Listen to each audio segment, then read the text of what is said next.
السلام علیکم۔ سب بہن بھائیوں سے گزارش ہے کہ ویڈیو کو مکمل ضرور سنا کریں، چینل کو سبسکرائب کر دیں اور ساتھ موجود بیل کے آئیکن کو بھی کلک کر دیں۔ شکریہ۔ یہاں ایک بات کی وضاحت کرنا بہتر ہوگا۔ فدق کی یہ بستی چونکہ جنگ کے بغیر حاصل ہو گئی تھی، اس لیے یہ مال فے تھا، یعنی دشمن سے جنگ کے بغیر حاصل کیا جانے والا مال، جس کے خرچ کا مسلمان کے حکمران کو اختیار ہوتا ہے۔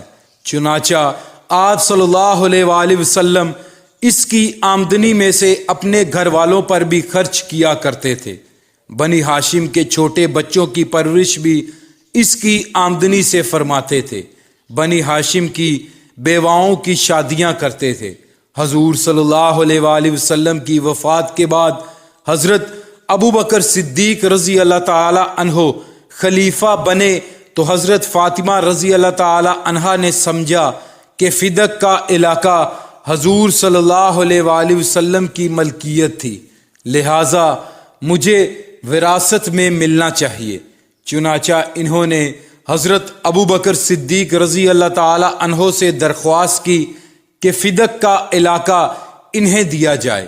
ابو بکر صدیق رضی اللہ تعالی عنہ نے انہیں مسئلہ سمجھایا اور فرمایا، رسول اللہ صلی اللہ علیہ وآلہ وسلم نے فرمایا ہے کہ ہم نبیوں کی میراث تقسیم نہیں ہوتی، ہم جو کچھ چھوڑ جاتے ہیں وہ مسلمانوں کے لیے صدقہ ہوتا ہے۔ حضرت فاطمہ رضی اللہ تعالی عنہا مطمئن ہو گئیں اور پھر دوبارہ یہ مطالبہ نہ کیا۔ جس زمانے میں حضور صلی اللہ علیہ وآلہ وسلم خیبر پہنچے تھے، اس وقت کھجوریں ابھی پکی نہیں تھی، چنانچہ ان کچی کھجوروں کو کھانے سے اکثر صحابہ بخار میں مبتلا ہو گئے۔ انہوں نے اپنی پریشانی حضور صلی اللہ علیہ وآلہ وسلم سے بیان کی۔ آپ صلی اللہ علیہ وآلہ وسلم نے ان سے فرمایا، گھڑوں میں پانی بھر لو اور ٹھنڈا کر لو، فجر کے وقت اللہ کا نام پڑھ کر اس پانی کو اپنے اوپر ڈالو۔ صحابہ نے اس ہدایت پر عمل کیا تو ان کا بخار جاتا رہا۔ خیبر کی جنگ میں سلمہ بن اقوا رضی اللہ تعالی عنہ زخمی ہو گئے تو حضور صلی اللہ علیہ وآلہ وسلم کی خدمت میں حاضر ہوئے۔ حضور صلی اللہ علیہ وآلہ وسلم نے 3 مرتبہ ان کے زخموں پر دم کیا، انہیں اسی وقت آرام آ گیا۔ اس غزوے میں ایک واقعہ یہ پیش آیا کہ نبی کریم صلی اللہ علیہ وآلہ وسلم کو قضائے حاجت کے لیے جانا تھا۔ آپ صلی اللہ علیہ وآلہ وسلم نے عبداللہ بن مسعود رضی اللہ تعالی عنہ سے فرمایا کہ دیکھو کوئی اونٹ کی جگہ نظر آ رہی ہے یا نہیں۔ عبداللہ بن مسعود رضی اللہ تعالی عنہ نے چاروں طرف دیکھا، کوئی اونٹ کی جگہ نظر نہ آئی، البتہ انہیں ایک اکیلا درخت نظر آیا۔ انہوں نے بتایا کہ صرف درخت نظر آ رہا ہے۔ آپ صلی اللہ علیہ وآلہ وسلم نے فرمایا، ادھر ادھر دیکھو کوئی اور اونٹ کی چیز نظر آتی ہے۔ اب انہوں نے پھر ادھر ادھر دیکھا تو ایک اور درخت کافی دور نظر آیا۔ انہوں نے اس دوسرے درخت کے بارے میں آپ کو بتایا تو آپ صلی اللہ علیہ وآلہ وسلم نے ارشاد فرمایا، ان دونوں درختوں سے کہو اللہ کے رسول تمہیں حکم دیتے ہیں کہ دونوں ایک جگہ جمع ہو جاؤ، یعنی آپس میں مل جاؤ۔ حضرت عبداللہ بن مسعود رضی اللہ تعالی عنہ نے ان دونوں درختوں کو مخاطب کر کے یہ بات کہہ دی۔ فوراً دونوں درخت حرکت میں آئے اور ایک دوسرے سے مل گئے۔ آپ صلی اللہ علیہ وآلہ وسلم نے ان کا پردہ بنا لیا۔ آپ صلی اللہ علیہ وآلہ وسلم کے فارغ ہونے پر دونوں درخت اپنی جگہ پر لوٹ گئے۔ جب خیبر فتح ہو گیا تو ایک عورت مسلمانوں کی طرف آتی نظر آئی۔ وہ لوگوں سے پوچھ رہی تھی کہ اللہ کے رسول کو بکری کے گوشت کا کون سا حصہ زیادہ پسند ہے۔ لوگوں نے اسے بتایا کہ حضور صلی اللہ علیہ وآلہ وسلم کو دستی کا گوشت پسند ہے۔ اس عورت کا نام زینب تھا۔ یہ مرحب کی بھتیجی اور سلام بن مشکم یہودی کی بیوی تھی۔ یہ بات معلوم کرنے کے بعد وہ واپس لوٹ گئی۔ اس نے ایک بکری کو ذبح کیا، پھر اس کو بھونا اور اس کے دستی والے حصے میں زہر ملا دیا۔ آپ صلی اللہ علیہ وآلہ وسلم مغرب کی نماز پڑھا کر واپس تشریف لائے تو اس عورت کو منتظر پایا۔ آپ صلی اللہ علیہ وآلہ وسلم نے اس سے آنے کا سبب پوچھا تو وہ بولی، اے ابو القاسم، میں آپ کے لیے ایک ہدیہ لائی ہوں۔ حضور صلی اللہ علیہ وآلہ وسلم کے حکم پر اس کا ہدیہ لے لیا گیا اور آپ صلی اللہ علیہ وآلہ وسلم کے سامنے رکھ دیا گیا۔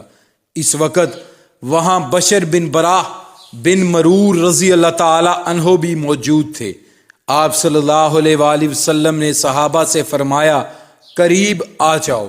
پھر آپ صلی اللہ علیہ وآلہ وسلم نے دستی سے کھانا شروع فرمایا۔ آپ صلی اللہ علیہ وآلہ وسلم کے ساتھ ہی بشر بن براہ نے بھی دستی سے گوشت کا لقمہ منہ میں ڈال لیا اور اسے نگل گئے۔ جبکہ آپ صلی اللہ علیہ وآلہ وسلم نے ابھی لقمہ صرف منہ میں ڈالا تھا۔ دوسرے لوگوں نے دوسری جگہوں سے لقمہ لیا۔ جوں ہی حضور صلی اللہ علیہ وآلہ وسلم نے لقمہ منہ میں ڈالا، فوراً اگل دیا اور فرمایا، ہاتھ روک لو، یہ گوشت مجھے بتا رہا ہے کہ اس میں زہر ہے۔ اس وقت بشر بن براہ رضی اللہ تعالی عنہ نے عرض کیا، اے اللہ کے رسول، قسم ہے اس ذات کی جس کے قبضے میں میری جان ہے، جو لقمہ میں نے کھایا تھا اس میں مجھے کچھ محسوس ہوا تھا، لیکن میں نے اس کو صرف اس لیے نہیں اگلا کہ آپ کا کھانا خراب ہوگا۔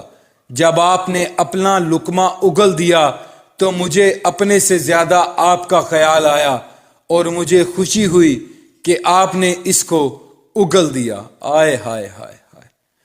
اس کے بعد ان کا رنگ نیلا ہو گیا۔ وہ 1 سال تک اس زہر کے زیر اثر رہے اور اس کے بعد فوت ہو گئے۔ حضور صلی اللہ علیہ وآلہ وسلم نے اس یہودی عورت کو بلوایا اور اس سے پوچھا، کیا تو نے بکری کے گوشت میں زہر ملایا تھا؟ اس نے پوچھا، آپ کو یہ بات کس نے بتائی؟ جواب میں آپ صلی اللہ علیہ وآلہ وسلم نے ارشاد فرمایا، مجھے گوشت کے اسی ٹکڑے نے یہ بات بتائی جو میں نے منہ میں رکھا تھا۔ اس نے اقرار کیا، ہاں میں نے زہر ملایا تھا۔ تب آپ نے اس سے پوچھا، تم نے ایسا کیوں کیا؟ جواب میں اس نے کہا، آپ لوگوں نے خیبر کی جنگ میں میرے باپ، بھائی اور میرے شوہر کو قتل کیا اور میری قوم کو تباہ کیا، اس لیے میں نے سوچا اگر آپ صرف ایک بادشاہ ہیں تو اس زہر کے ذریعے ہمیں آپ سے نجات مل جائے گی، اور اگر آپ نبی ہیں تو آپ کو اس زہر کے پہلے ہی خبر ہو جائے گی۔ اس کا جواب سن کر آپ نے اسے معاف فرما دیا، کیونکہ آپ اپنی ذات کے لیے کسی سے بدلہ نہیں لیتے تھے۔ البتہ مسلمانوں کو کوئی نقصان پہنچاتا تو اس سے بدلہ لیتے تھے۔ جہاں تک تعلق ہے بشر بن براہ رضی اللہ تعالی عنہ کا، تو وہ اس وقت فوت نہیں ہوئے تھے، لیکن جب بعد میں زہر سے ان کی موت واقع ہو گئی تو اس وقت آپ صلی اللہ علیہ وآلہ وسلم نے اس عورت زینب کو بدلے میں قتل کرا دیا تھا۔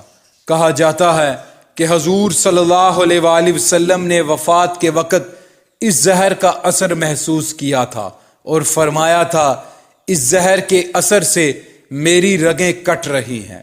غرض خیبر کی جنگ کے بعد حضور صلی اللہ علیہ وآلہ وسلم نے اس غزوے کا مال غنیمت تقسیم فرمایا۔ اللہ پاک پڑھنا اور سننا قبول فرمائے، اللہ پاک کمی کوتاہی معاف فرمائے۔